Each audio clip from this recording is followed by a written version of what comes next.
Hey everyone, I hope you're well. To me, Season 4's biggest change is the huge adjustment to the weapon meta. Weapons like the Scout, which dominated the end of Season 3, are now nowhere near as good, and previously underrated weapons like the Prowler and Hemlock have been buffed. We also got a new Sniper, which threatens to dominate the whole arena just like the Charge Rifle did. But which of the new weapons changes are the most significant, and more importantly, which weapons are the best to use in Apex Legends Season 4? I'm about to break down the 10 best weapons since the latest update, ranking them all from number 10 to number 1. Now, this is all just personal opinion, so you may disagree with the position of some options, but the important part is that all 10 of these weapons are very viable in Season 4. Starting with number 10, we have the G7 Scout. Now, this was highly rated in Season 3, but in Season 4 it got a pretty sizable nerf. So what's changed? Well, it's been removed down to the AR category, which means it no longer takes sniper level scopes. For most people, this isn't a massive issue though. Many people would use 3 times or 2 to 4 times on this, so it's not a massive nerf in that regard. However, there are more nerfs. The fire rate of the Scout has been reduced from 4.5 to 4, and the time between shots for the double tap has been increased too. So that means that the overall damage per second has been cut quite massively, and the spam firing machine the Scout used to be is no longer. Now, the trouble is, the Scout has also had its ADS whilst moving accuracy reduced. And by that I mean when you zipline, when you jump pad, when you're in the air, the accuracy has been nerfed, and in my opinion, it seems like the hipfire accuracy has been nerfed as well. Before Season 4, the Scout had insane hipfire accuracy, which means you could shoot people up close and strafe really fast without any issue. Now with the increased hipfire spread, you can no longer do this, and it feels like the Scout really needs to be used whilst aiming down sight, which really limits what it was originally capable of doing. The Scout was like an all-rounder, a great close-range weapon, a great mid-range weapon, and a great long-range weapon.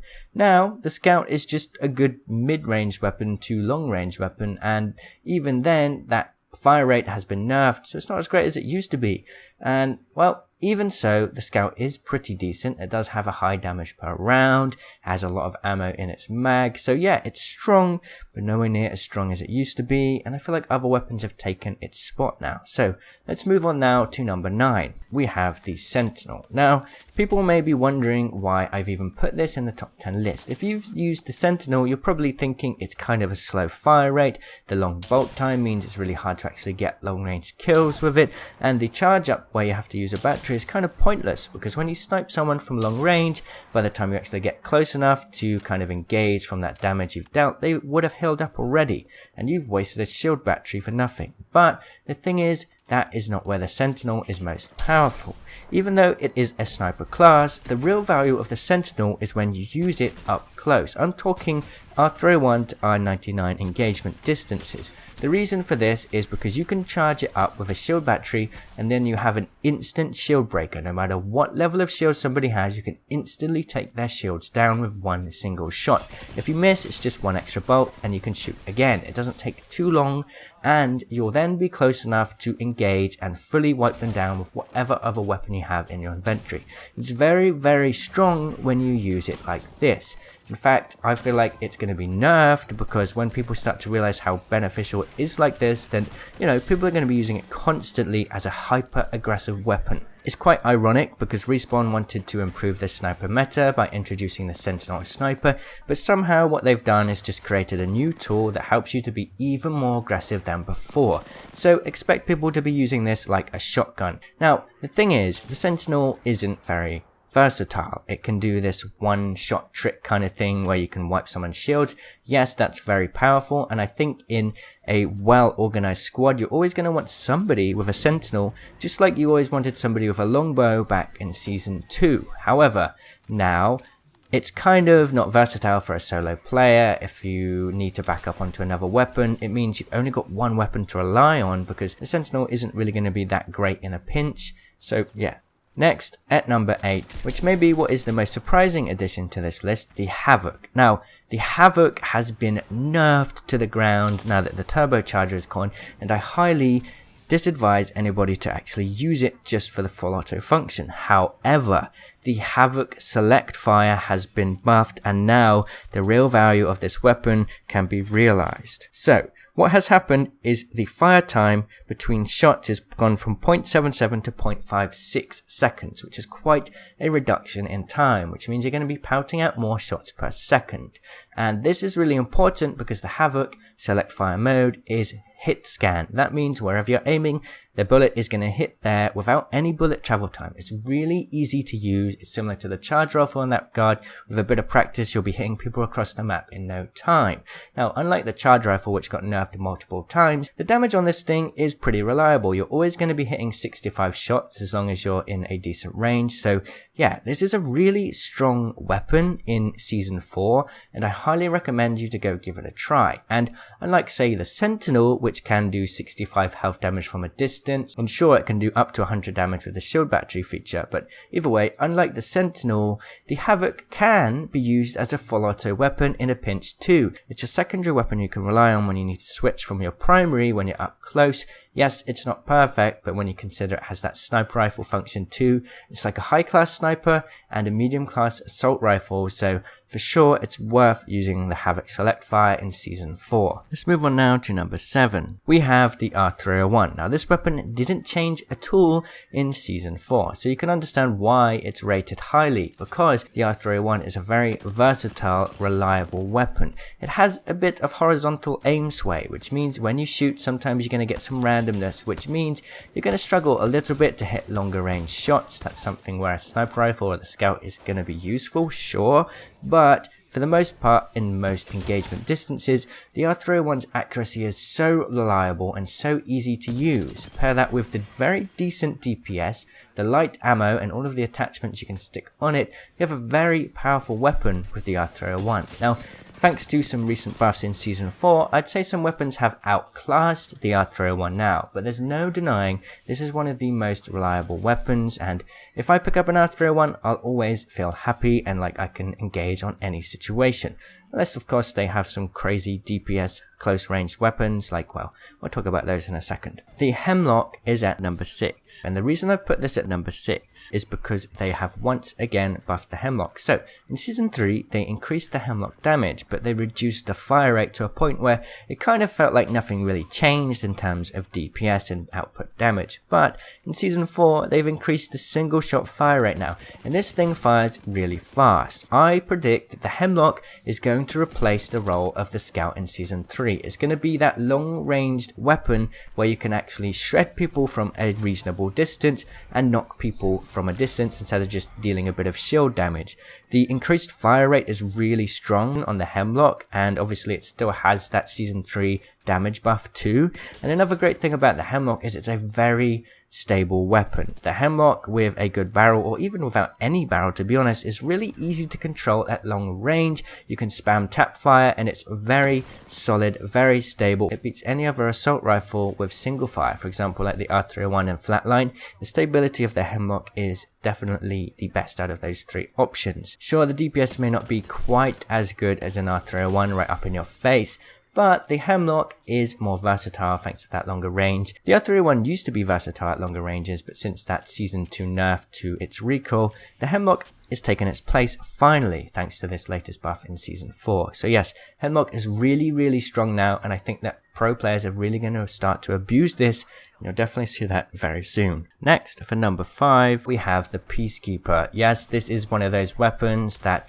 has gone through a lot of changes, but no matter what, it's always been a very strong weapon for those that can hit their shots. Being able to do 100 plus damage guaranteed up close is so strong. There are not many weapons that can do that, so yeah, nothing's really changed much about the Peacekeeper in Season 4, but after the changes in Season 3, the Peacekeeper is so strong. I mean, it always has been. It's definitely a mainstay, probably for the rest of Apex Legends life, let's be honest. This is number 4. We have the Wingman. Now, the Wingman kind of got a bit of a nerf in Season 4, but I'll talk about why it doesn't matter. So first, let's look at what happened to the Wingman. So, the magazine sizes have been adjusted again. This means that the highest magazine level will now have 8 shots instead of 10. The blue mag will have 7 shots instead of 8. The common is still 6, but the base one has gone from 4 to 5. So if you land on a wingman at drop, it's actually kind of been buffed a little bit, which is really cool. Common is the same, so that's fine. And rare and epic, it doesn't really matter so much because they have faster reload speed. The wingman with a rare or purple mag is going to reload really fast, so those extra couple bullets really aren't going to matter that much, let's be honest. I feel like this change has been added to try and stop the wingman being used as a spam fire weapon long range, and I feel like it's done its job. But either way, the wingman is still super strong, it fires really fast, it can pound out 45 damage shots. That is so valuable. At number 3 we have the R99. Yes, there are 2 weapons that have been ranked higher than the R99, and it's mainly because the R99 got a nerf in Season 4. Yes, the magazine count has gone up, but the damage has dropped by 1, and that means the DPS has gone from 218 all of the way down to 200, which is actually quite a big deal, and I'll talk in a minute why the number 2 choice has replaced the R99. Now, the R99 is still a very strong weapon, it's still very versatile. You get a good barrel on this thing, a good mag, and you're going to burst people down in a single mag, which is really valuable in this game. In Season 4, I'm noticing there are more clusters of areas where you have really hyper-aggressive third parties.